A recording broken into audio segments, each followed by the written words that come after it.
Assalamualaikum warahmatullahi wabarakatuh. Perkenalkan, nama saya Leniawati, NPM 101211098 dari kelas B S1 Manajemen.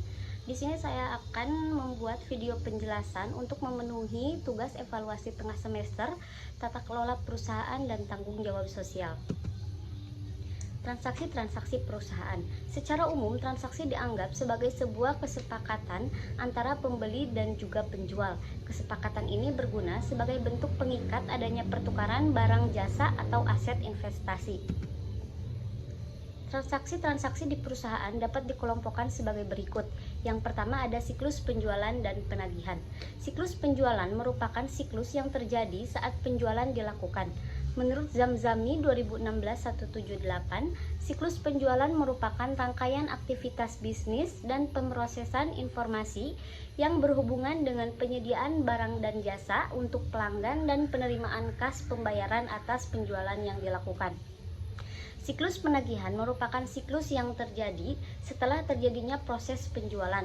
Biasanya siklus penagihan terjadi saat konsumen memiliki hutang pembayaran pada perusahaan. Selain itu, siklus penagihan yaitu strategi pembukuan yang melibatkan penagihan pelanggan pada hari yang berbeda dalam sebulan, berdasarkan jadwal dibandingkan menagih setiap pelanggan pada hari yang sama. Kedua ada siklus pengadaan dan pembayaran. Siklus pengadaan yaitu siklus yang terjadi saat perusahaan melakukan pengadaan barang. Siklus ini melibatkan beberapa hal seperti mengidentifikasi barang yang diperlukan dan sebagainya. Siklus pembayaran yaitu siklus yang terjadi saat pihak yang berhutang memiliki hutangnya pada perusahaan. Siklus ini juga bisa terjadi saat konsumen melakukan pembelian terhadap barang. Yang ketiga ada siklus persediaan dan pergudangan, adalah serangkaian kegiatan dan proses terkait dengan pengelolaan barang dan bahan baku di suatu perusahaan.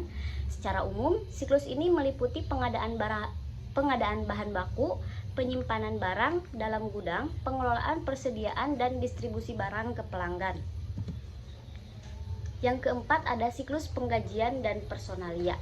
Siklus penggajian dilakukan saat munculnya waktu penggajian karyawan perusahaan.